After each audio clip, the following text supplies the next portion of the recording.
আমি সবসময় বলি আমি কুয়েতে থাকি। আজকে আপনাদের মাঝে একটা কথা শেয়ার করি। মনোযোগ দিয়া আমার কথাগুলা শুনবেন।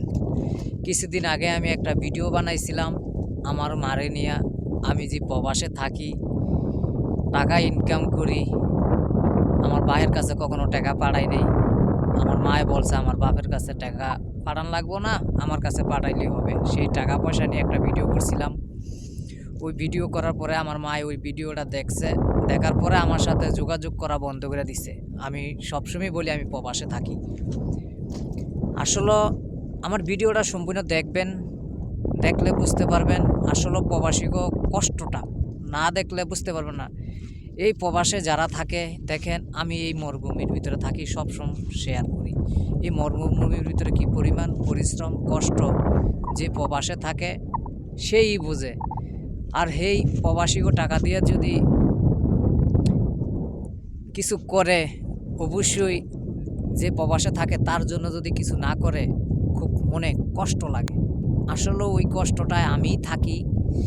আমি ভিডিওটা করছিলাম, আমার ওই ভিডিওটা আমার মায়ে দেখছে। দেখার পরে আমার সাথে যোগাযোগ করা বন্ধ করে দিছে। আজকে প্রায় 15 দিন ধরে আমার মায়ে আমারে ফোন দেয় না। আমার মায়ে একটা বাটাম সেট চালাইতে পারতো না, রিসিভ করতে পারতো না। কখনো একটা বাটাম সেট রিসিভ করতে পারতো না। আর আজকে আমি আমার মারে মোবাইল দেওয়ার পর থেকে আমার মারে আমার ভাই বোনে কে ফোন দেয় না দেয় আমার মা এখন সব বোঝে। আমার মা এখন চালাক হয়ে গেছে গা।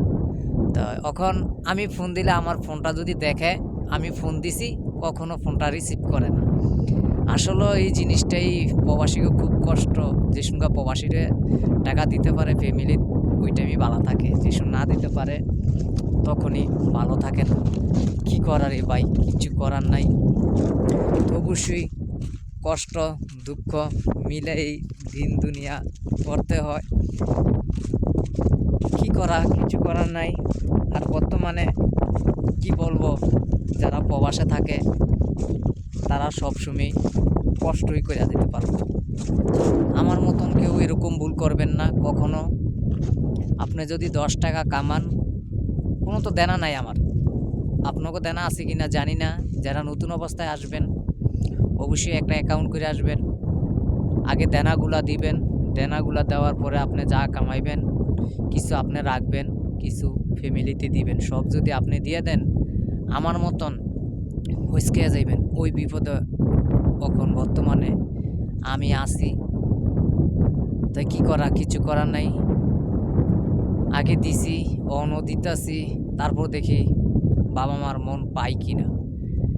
আসলে সবসময় বড় পোলারাই সিধাই হয়, এটা আসলে বাস্তব। বড় পোলারা নাকি সংসারের দিকে খাড়ে বেশি, আবার বদনামও হয় বেশি, বড় পোলায় দেয় নাই। এই বদনামটাই বেশি হয়। তা আমার কথাগুলো যদি আপনাদের ভালো লাগে অবশ্যই শেয়ার করবেন, ফলো দিবেন। আমার ভিডিওটি কে কোথা থেকে দেখছেন অবশ্যই কমেন্টে মূল্যবান মতামত জানাইবেন।